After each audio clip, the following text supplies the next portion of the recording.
আমাকে এখানে গুলি করে পিছন থেকে মেঘলাকে খুন করার চেষ্টা। হ্যাঁ হ্যাঁ, অনেক তো বৃষ্টিকে বললো মেঘলাকে পিছন থেকে খুন না করে আমাকেই খুন করো। শুধু তাই না, এদিকে তো রাতুল অনিককে গুলি করে মেরে ফেলতে চাইলে ঠিক তখনই তো অনেক ভুল করে সাব্বিরকে দোষারোপ করে। আর এদিকে সাব্বির নয় রাতুল খুন করতে চেয়েছিল। সো ভিউয়ার্স, ভিডিওর মূল টপিকে ফিরে যাওয়ার আগে চ্যানেলটিকে সাবস্ক্রাইব করে না থাকলে চ্যানেলটিকে সাবস্ক্রাইব করে দেন এবং সেই সাথে ভিডিওটাতে লাইক করে দেখতে থাকুন। সো ভিউয়ার্স, গরিব ঘরের রাজপুত্র নাটকের 33তম পর্বের শুরুর দিকে আপনারা দেখতে পারবেন অনেক তো বৃষ্টিকে বলা, বৃষ্টি তোমাকে আমি সাপ জানিয়ে দিচ্ছি, তুমি যদি মেরে ফেলতেই চাও তাহলে পিছন থেকে মেঘলাকে নয় সামন থেকে আমার এই বুক বরাবর গুলি করে আমাকেই শেষ করে দিবে। তার আগে মেঘলার যেন কোনো ক্ষতি না হয়। এবং এরপরের দৃশ্যে আপনারা দেখতে পারবেন বৃষ্টি এই বিষয়গুলোকে নিয়ে ভাবতেছে যে আমি তো যা করতেছি সব হচ্ছে অনিককে পাওয়ার জন্য এবং অনিককে মেঘলার থেকে পুরোপুরি আলাদা করার জন্য, কিন্তু উল্টো তো অনিক মেঘলার জন্য নিজের জীবন দিয়ে দিতে চাচ্ছে। তাহলে এখন আর আমার কি করার আছে? এই কথা বলে বৃষ্টি কান্নাকাটি করতে লাগে এবং এরপরের দৃশ্যে আপনারা দেখতে পারবেন রাতুল তো ভয়ঙ্কর রূপ ধারণ করেছে এবং সেই সাথে বলতেছে যে আমি তো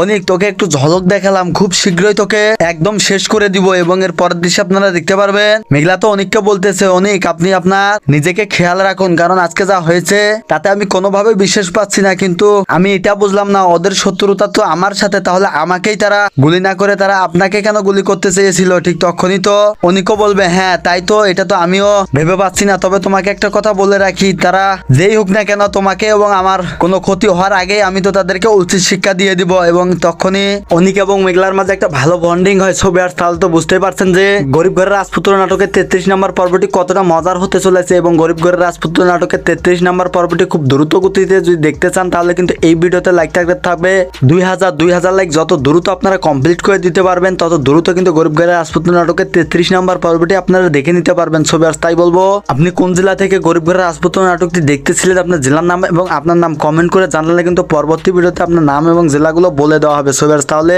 বুঝতেই তো পারছেন আজকের ভিডিওর আপডেট এ পর্যন্ত ছিল। ভালো থাকবেন, সুস্থ থাকবেন, দেখা হচ্ছে পরবর্তী কোনো ভিডিও আপডেট নিয়ে।